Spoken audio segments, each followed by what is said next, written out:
it sounds very similar to the idea of social learning. Um, and it actually turns out that this synchrony is actually it's been experimentally demonstrated to be very important, uh, because experiments using this still face technique you see here.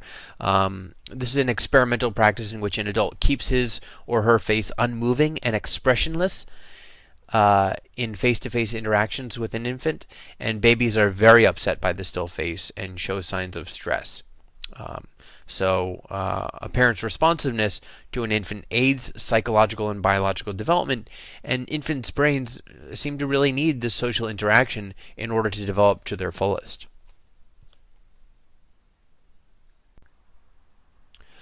Okay, again, another important part of the environment that we look at in terms of an infant's psychosocial development is attachment. Attachment is often defined as a lasting emotional bond that one person has with another. So in this case, we're talking about infants bonding with the primary caregiver, most often a mother. Attachments begin to form in early infancy, and they influence a person's close relationships throughout life. So it's interesting that the types of attachments that we see in infants tend to be related to the types of attachments that adults develop, usually with significant others. So let's look at some different forms of attachment here. Um, well, first let's look at the way that it develops. Between birth and 6 weeks, we tend to see something called pre-attachment. So newborns signal via crying and body movements that they need others. When people respond positively, the newborn is comforted and learns to seek more interaction. Newborns are also primed by brain patterns to recognize familiar voices and faces. So in the pre-attachment phase, there's some indication that when mom leaves or somebody leaves, there's some indication of a negative reaction, although it's not the same as what we see later on. From 6 to 8 months, attachment is in the making. Infants respond preferentially to familiar people by smiling, laughing, and babbling. From 8 months to 2 years, this is what we'll be talking about in a minute with the classic types of attachment. In classic secure attachment, infants greet the primary caregiver, they show separation anxiety when the caregiver leaves, and they play happily when the caregiver is present. They both seek to be close to one another and frequently look at each other. From 2 to 6 years, attachment is a launching pad. So young children seek their caregivers' praise and reassurance as their social world expands. From 6 to 12 years, you've got mutual attachment, where children seek to make their caregivers proud by learning what adults want them to learn, and adults reciprocate. From 12 to 18, you start to see new attachment figures, where teenagers explore and make friendships on their own, using their own working models of earlier attachment as a base. So again, this is where you can really start to see these attachment patterns that formed in here showing up again here, as well as from 18 years on, where attachment is revisited. So adults develop relationships with others, especially romantic partnerships and parent-child relationships, and these things tend to be influenced by earlier attachment patterns. Okay, so let's look at these different attachment types. You've got secure attachment. This is a type of attachment in which an infant obtains both comfort and confidence from the presence of his or her caregiver. Insecure avoidant attachment. Here an infant avoids connection with the caregiver, as when the infant seems not to care about the caregiver's presence, departure, or return. In the insecure, resistant, or ambivalent attachment type, here an infant's anxiety and uncertainty are evident, as when the infant becomes very upset at separation from the caregiver and both resists and seeks contact on reunion. That's what this ambivalence is all about. It seems as if they want to reunite with the caregiver, but at the same time they sort of resist it. And then the fourth type is the disorganized attachment. Here, this is a type of attachment that's marked by infants' inconsistency in reactions to the caregiver's departure. So again, we've got insecure, avoidant, secure, insecure, resistant, or ambivalent, and disorganized. These are the types of behaviors you see for these different types of patterns in the playroom. This is what you see when the mother leaves. This is what you see when the mother returns, and these are the percentages of toddlers in each category. So to just go over the basic paradigm with everyone, you typically measure this using a procedure called the strange situation procedure. This is a laboratory procedure for measuring attachment by evoking infants' reactions to the stress of various adults' comings and goings in an unfamiliar environment. And the key behaviors to observe are exploration of toys, so a secure toddler plays happily, reaction to the caregiver's departure, a secure toddler misses the caregiver, and reaction to the caregiver's return, a secure toddler welcomes their caregiver's reappearance. So here's some pictures from this procedure taking place. So you've got the infant in the room with mom. Okay, then mom. So you look at what is going on here. So the infant is playing happily. If that's in fact the case, that's indicative of a secure form of attachment. Then you also look at what happens when mom leaves. So when mom leaves, the infant is upset. Okay, that's a normal reaction. And then finally you look at what happens when mom comes back in. Now, sometimes you'll have a stranger come in when mom leaves, but here you can see that when mom returns. And again, the idea is just to look at what happens at these different time points at the infant's reaction, and that's how you classify them in terms of these different patterns of attachment.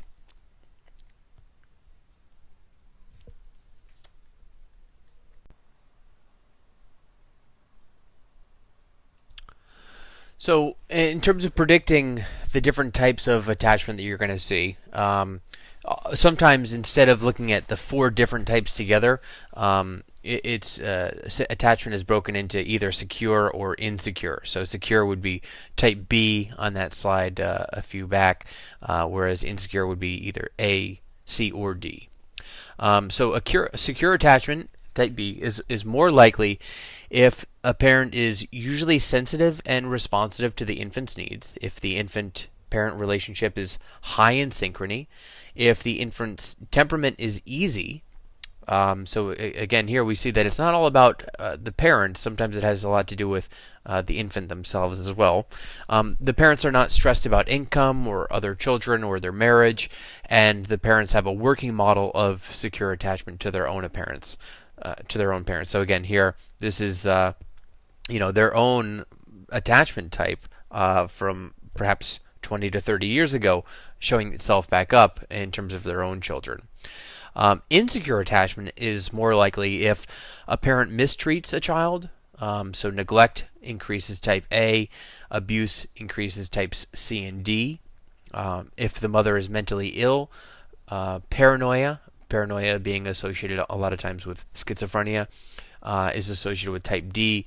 Depression increases type C. Parents are highly stressed about income, other children, or their marriage.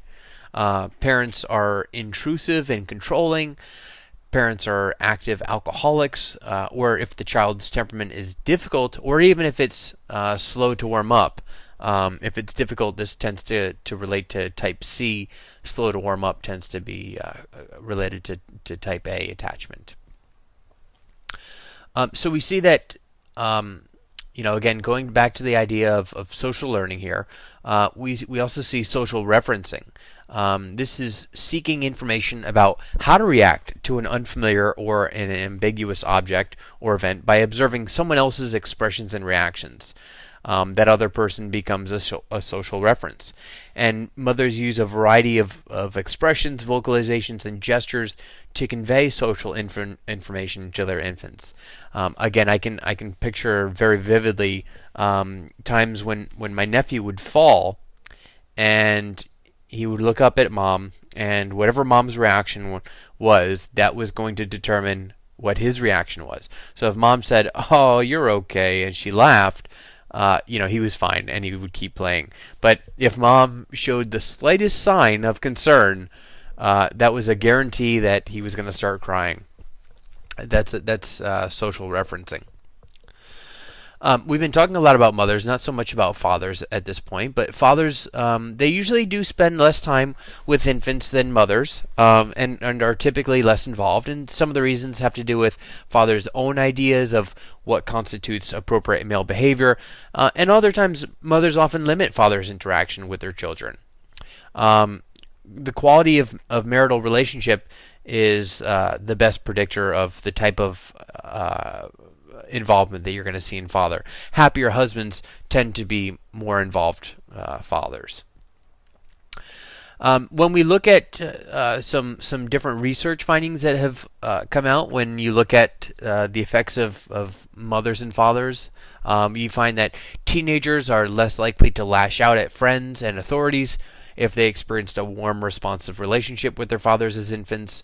So that's one finding that's come up. Infants may be equally securely attached to both parents, more attached to their mothers, or more attached to their fathers. Okay, so attachment doesn't always have to be mother. That's why we say primary caregiver and not mother most of the time.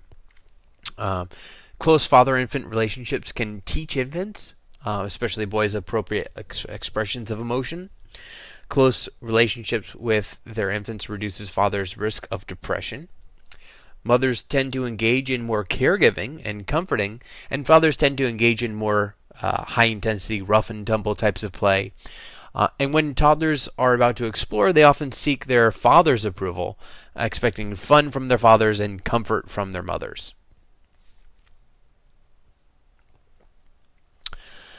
Infant daycare. There are two basic types. Family daycare, where this is childcare that includes several children of various ages, and usually occurs in the home of a woman who is paid to provide it. And center daycare, where childcare occurs in a place especially designed for that purpose, where several paid adults care for many children. Usually the children are grouped by age, the daycare center is licensed, and providers are trained and certified in child development. And you can imagine that there are going to be different advantages and disadvantages for these two different types of daycare.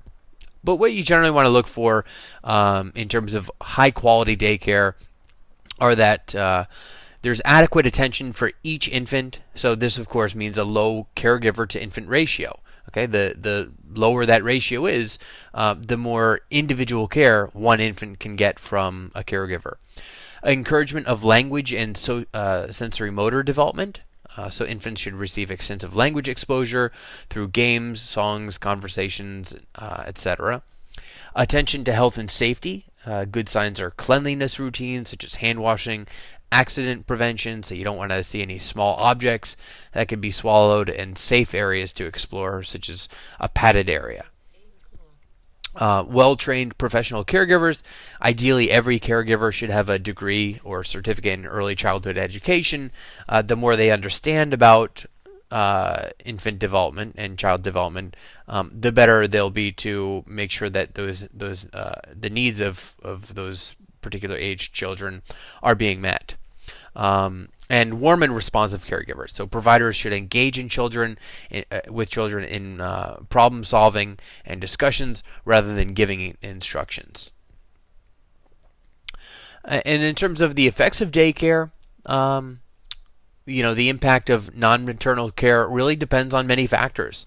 If a mom doesn't have the same amount of time to devote to the care of an infant, then most likely daycare is going to be a better option. if the daycare, and then of course depending on the quality of the daycare center, we just went over some of the factors that influence what's considered to be a high quality daycare center. That's also going to have an effect. Psychosocial characteristics, including secure attachment, are influenced more by a mother's warmth than by the number of hours spent in non-maternal care. And again, so quality of care is really crucial no matter who provides that care. That's kind of the most important thing, is the quality of that care.